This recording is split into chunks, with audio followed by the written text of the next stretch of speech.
Following the course of a desert river, Oasis is one of the more vehicle-oriented maps in the game, though for the second half of the action, the gameplay will funnel into built-up areas and take on a more close-quarter feel.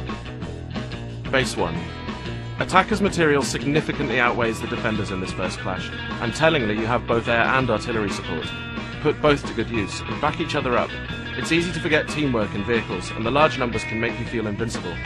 However, the AA gun will make short work of the Apache, and solitary tanks make inviting targets.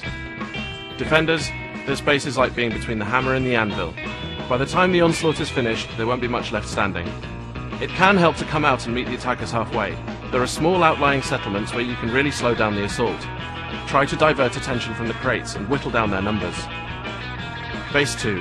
You still have plenty of vehicles here as attacker, but the playing field is a lot more even now. Don't expect to steamroller this base in the same way as the previous one. Try to keep as much alive from base 1 as possible, especially heavy tanks. They can make a big difference later. Often it's easier to shoot the crates from range instead of placing charges. Defenders, you have a much more even spread of vehicles this time, so it's a more balanced experience. As ever, try not to get too drawn out and watch for individual attacks on the crates. Watch also for attackers skirting behind. They can really take you by surprise and cause havoc. Base 3. The crates are quite spread out here, so attackers can choose either to concentrate on one at a time or spread their forces. Supporting the attack with any tanks you've managed to keep alive makes this much easier. Watch if the enemy has kept their helo from the last base. It can really harry you, and you have no real AA support. Defenders, you're short on vehicles again. Try to keep them alive from the previous base, especially the helicopter.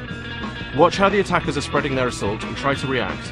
It's difficult to hold both crates, so sometimes concentrating on one can help. Base 4. The bases are spread again and built up, so watch for defender ambushes. Assaulting one crate at a time often works well, but watch out for the crossfire on the open streets. Working around behind can be a good tactic, and will often surprise defenders covering more central routes. The attackers will probably be running low on vehicles by now, but as a defender prioritize taking out any remaining heavy tanks. The area is built up, so set up ambush points, but watch out for attackers flanking you. Use the rooftops to your best advantage. Attackers will tend to arrive on ground level. Final base. This one can be very difficult for the attackers to get into. Try to coordinate attacks using the tank and infantry, and try not to always arrive using the same route. Take out one crate at a time. Though exposed, the one in the square can be defended very easily. For the raised crate, remember there are a few routes up. Defenders, concentrate defense on the crate in the square. Cover from buildings and pick off attackers as they try to run in. Watch out for attackers working around with the tank or using boats. Dig in properly here, and even though the rest of the map has gone against you, you can really turn the tide. Oasis has a wide variety of playing areas, each of which require a different approach. Husbanding vehicle resources really pays off and can make all the difference in the latter stages.